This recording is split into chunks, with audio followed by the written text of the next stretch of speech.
Welcome to the Heavy Spoilers Show. I'm your host Paul. In this video, we're breaking down House of the Dragon. The episode 5 trailer for season 3 is now out online, and in this video we're going to be breaking it all down. However, there is a caveat. The trailer actually says at one point that this is in the weeks ahead of House of the Dragon. So I do wonder if this is in fact a trailer showing all the events for the rest of the season instead of just the next episode, because it looks like a lot happens if it's just next week. Anyway, we are going to play the trailer first and then get into the breakdown, so let's do that now. My patience has its bounds. Have I not shown you mercy? This is finished!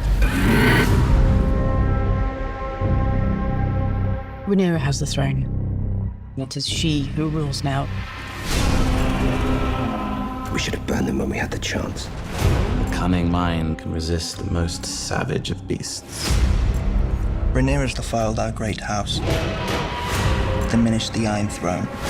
She is no queen. We have endured much, and though we languish, we will not lose heart. We will join them glorious in battle. And they will sing songs of it. Forward! Stand your ground!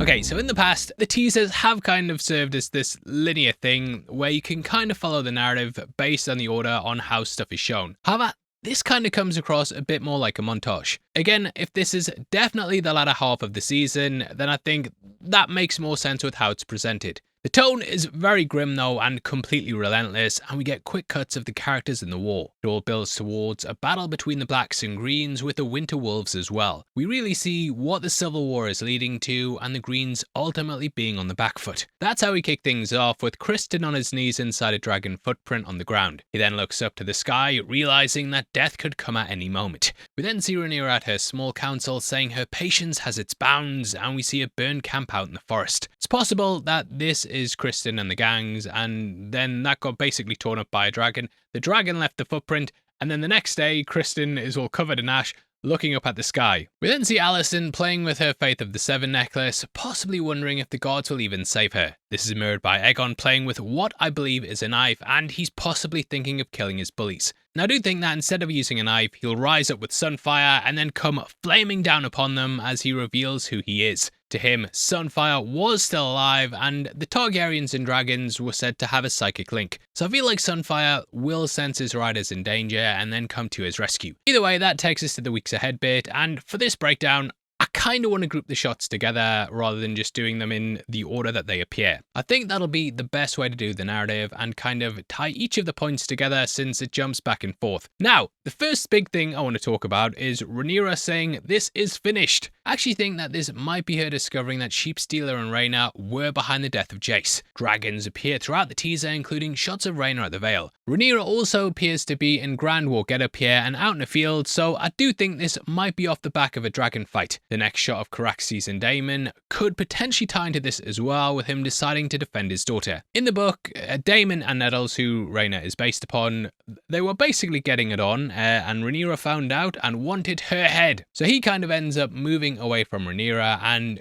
going off and doing his own thing, which I think could be happening here. If you look at the big shot of Rhaena, you can also see two flying creatures in the background. It could be birds, or it could be Caraxes and Syrax, with them possibly fighting while flying towards her. That doesn't happen in the book though, so yeah, again, might just be some birds. Her leadership is in a bit of a crisis though, as though she sits on the Iron Throne, she's got no money, her enemies are still alive, the religions don't like her, the people probably won't like her soon, the House Lords don't like her, and there's even some internal betrayals within her house. In the book, there's a lot of potential fallout from Tumbleton, and I think that's what will likely happen in episode 5 and then build towards them storming it. We also do get a theory time debunked here and see that Aemond is all good and gravy. I did say in our video that I thought he might end up being mutated, but yeah, it looks like he's normal and recovering on the road to health. He snuggles up to Alice throughout the teaser, and in the book, the pair even have a child. Not much is known of this character, they don't really follow up on things, but it is possible that this could end up being Brynden Rivers. It's clear she wants him for something else though, as she lied about the character being there. So I do think they might have a couple of nights. Aemond will go through his Luigi's Mansion trip that you have whenever you go to Harrenhal, and then they'll fall in love,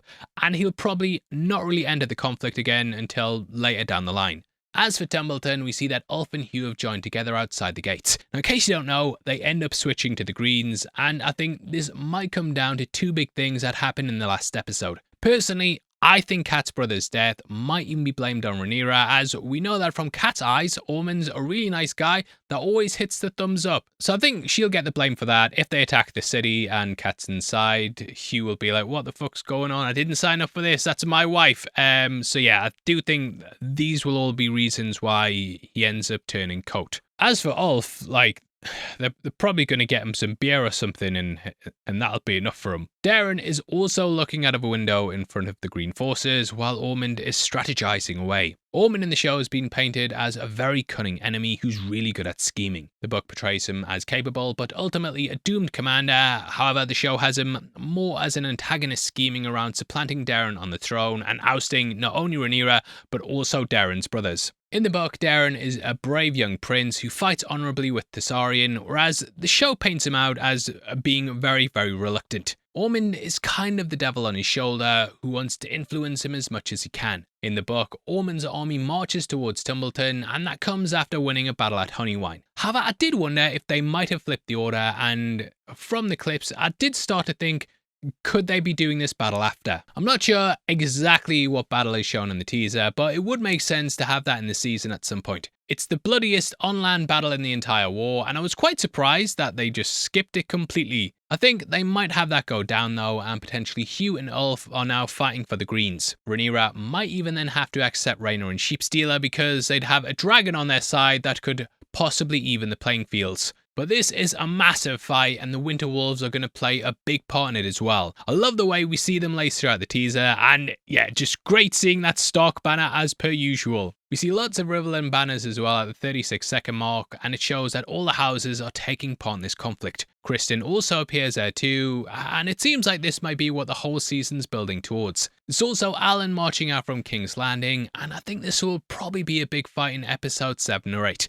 Now, looking at the structure as well, it might even be them taking Tumbleton. If you look at the 21-second mark, you can see the kinds of towers they have here. Jumping to the 55-second mark, there is those sort of structures to the side of the arches. We also end the teaser with Aemond in armor inside the gate, with Daemon attacking someone inside what appears to be the walls as well. So perhaps this is the sacking of the town. May also bring in the Riverlands battles as well, and have it all culminate here along with the events that have spun out from the Reach. It's difficult to tell as the editing is very fast paced and designed to avoid major spoilers, while confirming that the second half of season 3 will deliver the large scale battles and emotional gut punches that fans of course want. Though this is labelled as the episode 5 trailer, I think episode 5 probably serves as a bridge between Tumbleton and what we're seeing here, or yeah, they could just say sod it and go all out. Who gives a fuck about the budget? But yeah, the trailer positions what's coming as an all-out war, and yeah, they maybe even finish with the smaller political entries. Anyway, there's definitely the feeling of escalation and building towards the visceral, large-scale conflicts that fans expect and want from the Dance of the Dragons. Rhaenyra's frustration, Daemon's family reckoning, Aemond's scheming, Aemond's return, Kristen fighting out in fields and stuff, everything going down. There's a lot of things that are going to happen in the rest of the season. Helena! I haven't even touched upon her, but yeah, Helena and Aegon, there's lots of things going on. Maybe Laris even asking to kiss that guy's foot. Who knows, but the Tumbleton fallout will be a big testing time for the characters, and it will launch the show towards even darker territory. But yeah, the trailer left me desperate to see more, and I'd of course love to hear your thoughts below as well. Please drop a like and drop a comment with all your thoughts and theories, and if you want to follow us on Instagram and keep up to date with what we're doing, then make sure that you check us out at Heavy Spoilers. Did you know as well that members of the channel also get early access to videos like this every single week, and if you click the join button you get at least one breakdown a week before anyone else. Costs just 99 cents a month, we're running it as cheap as we can, and for that you get at least one big breakdown a week every single week, like 25-cent a breakdown if you calculate that over the month, but it makes a massive difference to the channel, and I really, really appreciate it. So thank you if you do that. Now, if you want something else to watch, we've got our big breakdown of the episode 4 on screen right now. What do you mean you haven't watched it? Why are you watching this one before watching that? What the hell's wrong with you? Do you put your underpants on outside your pants, you crazy devil? I don't like you anymore. Hopefully I see you over there, though. You take care. Peace.